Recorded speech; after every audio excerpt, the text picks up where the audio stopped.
Jeff Bezos has one, Elon Musk has one, Bill Gates has one. And the way each of them manages their billions of dollars has almost nothing in common with what a regular financial advisor or CPA at a traditional firm does. You see, most people assume that the ultra wealthy just have better advisors, better funds, maybe a private banker who answers calls on the weekends. But that assumption is largely wrong, and it's expensive to get wrong because the structure that actually manages serious generational wealth is not a better version of what the rest of us have access to. It is a fundamentally different architecture. That architecture is called a family office, and almost nobody knows or understands how one works or what makes it so powerful. Family offices are for billionaires. They manage investments and that they're completely irrelevant unless your last name is on some building somewhere. Now, that belief is partially true, but it's mostly incomplete because the mechanics of how family offices operate, the investments that they have access to, the tax structures that they use, and the emerging versions of this model that are now available at much lower levels of wealth, all of that is the conversation nobody's having publicly. By the end of this video, you're gonna know the 3 types of family offices that exist, what exactly separates them, exactly how they operate differently from every other structure that's available to affluent individuals. You're gonna know the tax and entity architecture that makes the whole thing work, and the real wealth threshold, where this starts to make financial sense. It's not just a marketing number, it's actual math. My name is Kristian Mtetwa. I'm a nationally recognized wealth advisor, and I run a family office. When people say family office, they're actually describing 3 completely different setups. The difference between them is not just size, it's structure, cost, control, purpose, details. The first is a single family office, or an SFO. This is what Bezos has. This is what Gates has. A single family office. It's a private company built and owned entirely by one family. And their sole purpose is managing that family's financial life. It employs a staff of professionals directly. Think chief investment officer, tax attorneys, estate planners, accountants, risk managers, sometimes even concierge or lifestyle teams that manage aircraft, real estate, art, security, philanthropy. These families are the only client, and every decision is made exclusively in the service of that family's goals and no one else's. The cost to run a single family office starts at the 7 figures per year for salaries and operating expenses. Staff alone at the minimum viable level of talent easily surpasses that benchmark, which is why the generally cited threshold for SFOs to make financial sense is about $100 million in investable assets at the absolute bottom. Most practitioners put that number closer to $250 million before the economics become completely defensible. The second is a multifamily office, or an MFO. This is where the terminology starts to get a little slippery, and our industry knows it. A multifamily office pools the infrastructure across multiple wealthy families who share access to that one platform. You get the institutional grade investment capabilities, you get dedicated advisors, you get tax planning, you get estate work, you get all of it, but you do that without bearing the full cost of building and standing up that model yourself. This model starts to make sense somewhere between the $10 to $50 million range, depending on the firm and their fee structure. But here's the honest disclosure most MFOs don't ever talk about. Many firms that call themselves a multifamily office are essentially rebranded wealth management businesses. They use the family office label because it signals exclusivity and it commands higher fees. The real question when evaluating any MFO is whether they execute on more than just managing investment decisions. Do they operate as a fiduciary, acting independently and objectively in the family's best interest?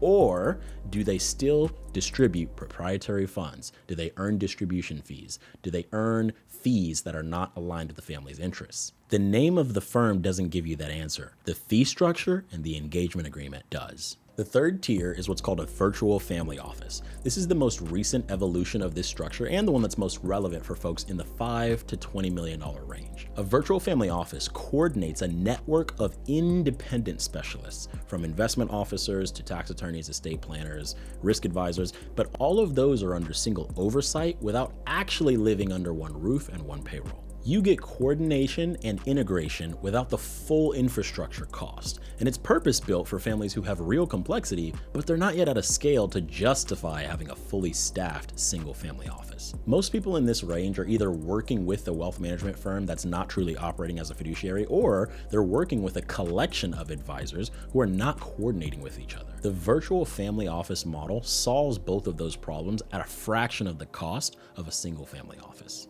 This is the part that actually matters the most and gets discussed the least. The reason why family offices generate returns that most traditional wealth management firms and their clients cannot access, it's not because they have smarter people alone. It's because they operate without three constraints that govern almost every other investment structure. The first constraint they do not have is what I call benchmark pressure. A traditional asset manager, whether it's a mutual fund, a hedge fund, or a wealth management portfolio, they're always being measured against something. Think the S&P 500, a 60-40 blended portfolio benchmark. Their peers in the same category can even be benchmarked against them. That benchmark pressure forces behavior. It forces diversification into assets that might not be in the best opportunities. It forces selling positions that have become too large relative to the benchmarks, even if the fundamental case for the holding is strong. It could force quarterly thinking when the best investments require decade-long conviction. A family office has no external benchmark. The only objective is preserving and growing the family's capital based on the family's timeline, not some firm or fund. That freedom alone is worth more than people realize. The second constraint that they've eliminated is liquidity pressure. Retail investors and most institutional funds face redemption risk. If investors want or need their money back, the fund has to sell positions to return that capital, and it's often at the worst possible moment in the markets. A single family office has one client, and that client cannot just redeem all their positions. This means that the family can hold genuinely illiquid positions for 5, 10, or even 15 years and collect illiquidity premiums. Now that premium comes with patient capital. Private credit, direct real estate, timberland, infrastructure, early stage private companies, these are all available to these family offices and not available in a meaningful way through traditional wealth management channels. They're at the core of how many serious family office portfolios are built. The third and most powerful is co-investment deal flow. When a major private equity firm is doing a large buyout, they often syndicate a portion of the equity to trusted co-investors outside of the fund structure. Family offices are often at the forefront of that line. They get to invest directly onside the GP at lower, if not zero, management fees, and then carry along that slice. They're not paying 2 and 20. They're getting access to a deal at cost. And over time, well-connected family offices can build direct deal pipelines that have nothing to do with publicly available investment products. They're seeing opportunities that simply don't exist for people outside of the network. This is the actual source of performance gap, not better stock picking. It's access to a completely different asset universe operating on a different timeline with different structures than everyone else has to govern. If this is your first time hearing about a family office, or maybe you're interested in learning more about when you could use one, then download my 100% free guide in the description below explaining some of the even more foundational concepts about family offices that we won't have time to cover in this video. Here's the piece that most family office explainers skip entirely. A family office is not just an investment manager. It's a tax entity. It's the way it's structured legally. That's often more valuable than any independent investment decision inside of it.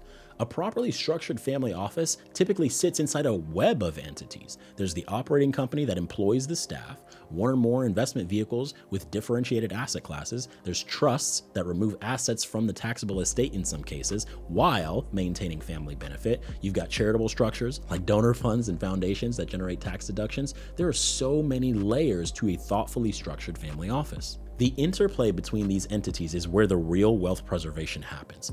Estate taxes in the United States currently sit at a flat 40%. That's a tax on assets above the federal exemption, but that can dramatically be reduced by grantor trusts, grats, cuprits, and other vehicles that freeze the value of an asset inside or outside of the estate for purposes that allow future appreciation and passing to heirs without the transfer tax. A family that builds and exits a business for $200 million without this architecture in place, they could end up paying $50 to $80 million in estate taxes at mortality. And that's something that a properly structured family office would have eliminated entirely. A family office also centralizes tax strategy across the entire family balance sheet. A traditional wealth manager only sees the investment accounts. They don't see operating businesses, real estate, trust assets, and deferred compensation, maybe even concentrated stock holdings or charitable accounts. The family office sees all of it simultaneously, and they optimize across the whole picture rather than each piece in isolation. That coordination effect across income tax, estate tax, gift tax, investment strategy, that's where the value compounds over decades and it becomes staggering. You will read that qualifications for family offices start at roughly $10 million. That number's technically accurate, but it's practically misleading. Here's the actual math. A properly staffed single-family office costs at least $2 to $3 million a year to run at minimum. On a $100 million liquid portfolio, that's 2 to 3% of annual drag before a single investment goes out the door. For the model to outperform a well-structured alternative, this family office would have to generate enough excess return and tax savings to clear that hurdle. At 100 million, the math is real tight, but at 250 million, the math becomes incredibly compelling. For the $10 to $100 million range, the right question is not whether you need a single family office. You're almost certainly not there yet. The right question is whether the people managing your money are actually operating with family office discipline and infrastructure. True open architecture, no proprietary products or hidden incentives outside of those that serve you.